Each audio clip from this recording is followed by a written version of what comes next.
Ecomi drop it, I cop it. Ecomi drop it, I cop it. Ecomi drop it, I cop it.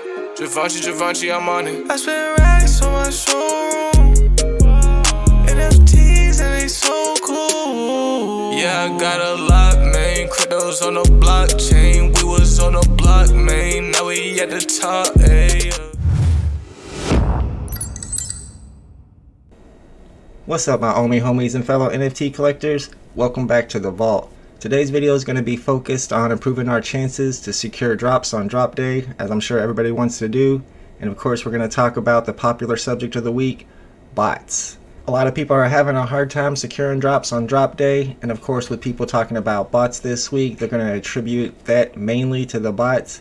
But really, it's Comic-Con exclusive weekend, and just as the same as the last Comic-Con exclusive weekend we had, the edition sizes are super low, and now we have even more users on the app, so it's going to be a lot harder to secure the NFTs on those drop days. But we have been seeing a big emergence of bots in the last week, and if you've been around for a while, it's nothing new. Back in June, I put out a video after the Superman drop with the same type of screenshots. You can see people were using emulators in the same way to clone their apps onto their PCs, and at that time, they were using the BlueStack simulator, and it was pretty prevalent. You could even see people in the official Discord with playing BlueStacks underneath their name, so you knew what was going on.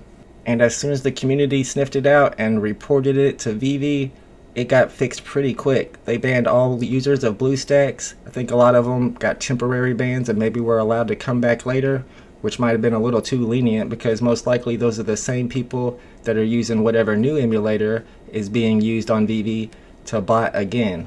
VeVe is now well aware of the situation, so they can cut out whatever software is being used to emulate the app onto people's PCs. And in the meantime, we're going to be upping our game and trying to get all the information that we need and the tools and the techniques to secure drops on drop day, even when we're going up against bots, because once those bots are gone, that's then going to put us on the top of the stack and we're going to get all the drops. Again, you can see here that after I reported this to Reese, he immediately talked about the new update that they came out to solve the problem.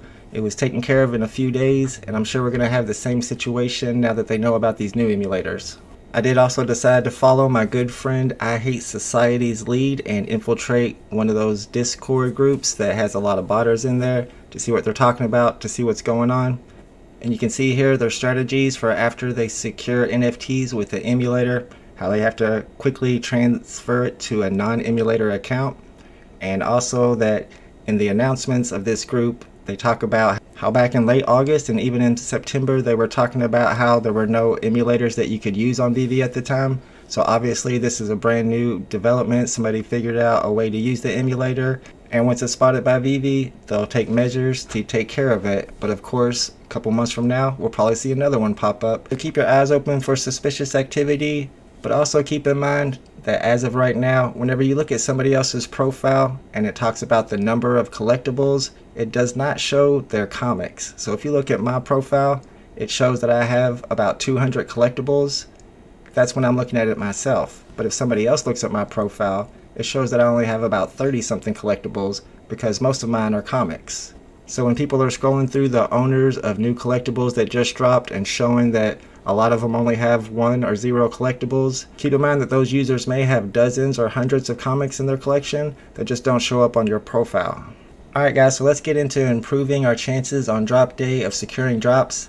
I've definitely looked over a lot of people who have had a lot of success on drop days and what they're doing differently, if anything. And the truth is, none of the tips and techniques have changed much, but it is important to start prioritizing what is going to give you the best chances on drop day. And the number one thing that matters most is having a strong device.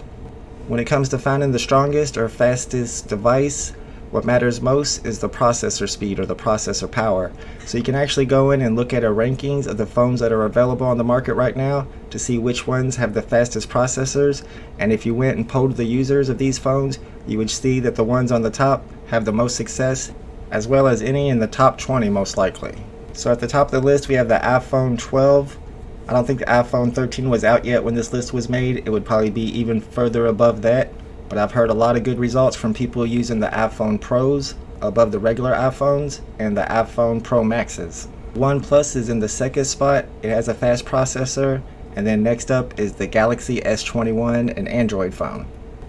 And since having a faster processor lowers your ping and gives you more speed on drop day, a lot of people have been using their tablets like their iPads and their iPad Pros because those as well have very fast processors. Some are even faster than the phones. So the number one most important tip for securing drops on drop day is to upgrade your device. I know my friend who has an iPhone and his wife were both in a Walmart at the time of yesterday's secret drop, and even though they had low internet connections, they were both able to secure it. And people who were sitting at home with their regular internet connections and ready to go but had slower devices were not able to secure. So the power of your device is very important. There have also been a lot of solutions discussed to the botting problem and to people being able to secure a whole lot of collectibles on drop day while others can get one or none. And you have to keep this in mind because if you're going to go out and purchase a new phone, like an iPhone 13, so you have more speed on drop day, you never know, we might have a lottery system next week or something where your phone speed doesn't matter anymore. So think about that before investing in an expensive phone. The second most important factor for getting drops on drop day is your internet speed. You want to have 5G if possible. That's about as fast as you can get. Some people even have fiber internet, which I thought was going to be super expensive, but a buddy told me the other day that it only cost him $100 to get it set up and then an extra $5 per month. So if you're interested in that, maybe you can give your cable company a call and ask them if it's available in your area. But you can always test the speed of your phone by downloading a speed testing app or going to a speed testing website. There's Ookla, OOKLA speed test is what I use for my Android phone.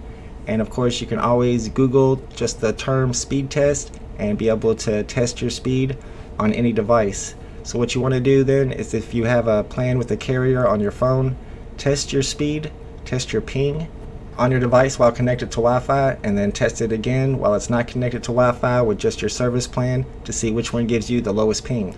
Also, increasing your upload speed will lower your ping. So if, for example, you're calling your cable company and talking to them about lowering your ping and they don't know what you mean, or they're asking what are you pinging, then just tell them that you want to make your upload speed faster. The third most important factor when it comes to getting drops on drop day is your technique. I've been using a line gate for a long time. A lot of people have been successful with the line gate, but also a lot have noticed that there's a little bit of lag right when the drop begins when you're using a line gate. The line gate technique is where you take the time to line up the buy now button with the error message so that you can button mash or spam through it whenever the drop begins. And it seems like to me the people that are experiencing this lag with the line gate are the people with the devices with the slower processors.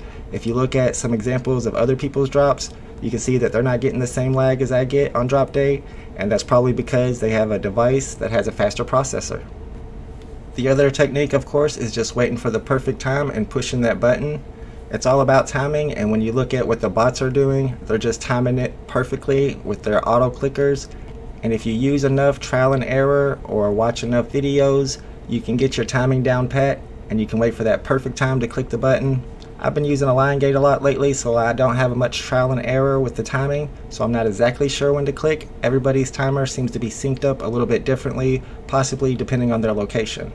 Alright guys, now that you've upgraded your phone, you got a fast internet connection, and you've picked out the technique that works best for you on drop day, you got to pay attention to all the other little things that you can do to improve your chances.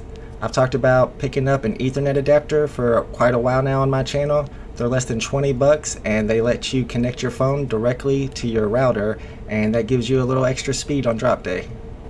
I have a video I did recently during the Spider-Man drop that goes through all of these small tips that can help improve your internet speed or your phone speed on drop day.